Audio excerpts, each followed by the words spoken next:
पाकिस्तान में अपने आका के भाषण से कश्मीर में बैठे मिलिटेंट्स जोश से भर चुके थे और अपनी प्लानिंग को जल्द से जल्द एग्जीक्यूट करना चाहते थे। इदरीस ने एक्सप्लोजिव से भरी कार से सीआरपीएफ के कॉन्वॉय को निशाना बनाने की जिम्मेदारी अपने दो भरोसेमंद साथी आदिल अहमद डार और शाकिर बशीर को सौंपी। जहां शाकिर केवल श्रीनगर हाईवे तक जाने वाला था तो वही धमाके की सारी जिम्मेदारी आदिल के हाथों में थी।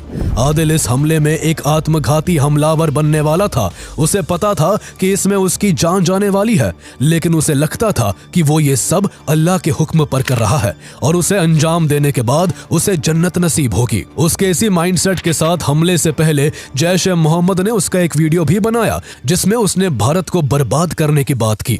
इसके बाद 9 फरवरी को धमाका करने का दिन चुना गया क्योंकि इस दिन अफजल गुरु की बरसी पड़ती थी और जैश ए मोहम्मद इस दिन भारतीय जवानों पर आघात कर भारत को दहलाना चाहता था। 9 फरवरी के इंतजार में इदरीस और आदिल ने शाकिर के घर में ही 4 दिन बिताए, लेकिन घाटी में भारी बर्फबारी के कारण श्रीनगर हाईवे बंद था, जिससे सीआरपीएफ का कोई काफिला उस दिन वहां से नहीं गुजर सका। अपने खूंखार कारनामे को अंजाम देने के लिए आदिल बेचैन था। उसकी बेचैनी तब जाकर कुछ शांत हुई जब 13 फरवरी को श्रीनगर हाईवे खोल दिया गया। बर्फबारी के कारण सीआरपीएफ के कॉन्वॉय की मूवमेंट रुकी हुई थी, इसलिए हाईवे खुलते ही एक बड़े काफिले को अगले ही दिन 14 फरवरी की सुबह के 3:30 बजे ही जम्मू से श्रीनगर के लिए रवाना करने का फैसला किया गया। कॉन्वॉय काफी बड़ा होने के कारण एक दिन पहले ही लेथपोरा में सीआरपीएफ यूनिट को इस बारे में इन्फॉर्म कर दिया गया था।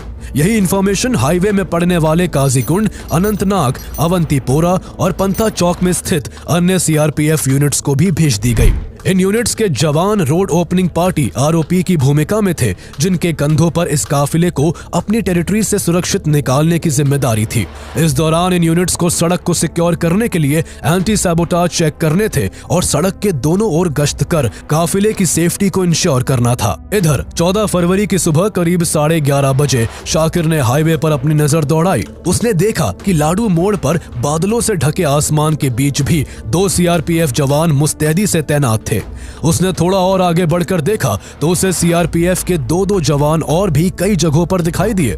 ऐसा तभी होता था जब इस रास्ते से सीआरपीएफ का कोई कॉन्वॉय गुजरता था। उसे पूरा माजरा समझते देर नहीं लगी और उसने तुरंत इदरीस को फोन कर सीआरपीएफ के कॉन्वॉय की डिप्लॉयमेंट की जानकारी दी। इस खबर से इदरीस खुशी से झूम उठा और हमले के लिए उसने आदिल को तैयार होने को कहा। आदिल को अब एहसास हो रहा था कि उसकी जिंदगी अब से कुछ घंटे बाद खत्म होने वाली है। वो धमाके की इंटेंसिटी और उससे होने वाली तबाही की कल्पना कर रहा था। जल्द ही वो अपने इमोशंस पर कंट्रोल कर एक्सप्लोजिव से भरी गाड़ी में जाकर बैठ गया और